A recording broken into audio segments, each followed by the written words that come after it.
Strongest destroyed pirates in my opinion. Ship was a Billy O.T. The winds blew hard and brought it down. Blow, my bully boys, blow. Soon may the weathermen come to bring us sugar and tea and rum. One day when the tonguing is done, we'll take our leave and go. She had not been 2 weeks from shore, and down on her a right whale bore. The captain called all hands and swore he'd take that whale in tow.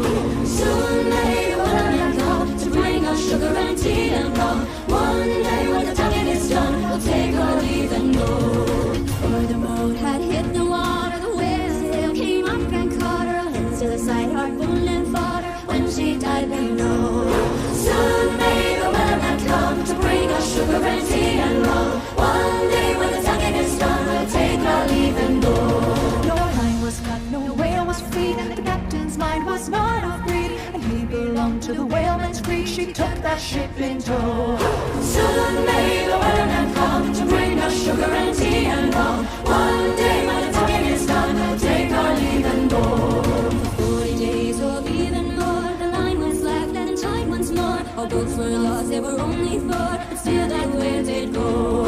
Soon may the weatherman come to bring us sugar and tea and rum. One day when the tonguing is done, we'll take our leave and go. As far as I've heard, the fight's still on, the line's not cut and the whale's not gone. The weatherman makes this regular call to encourage the captain, crew and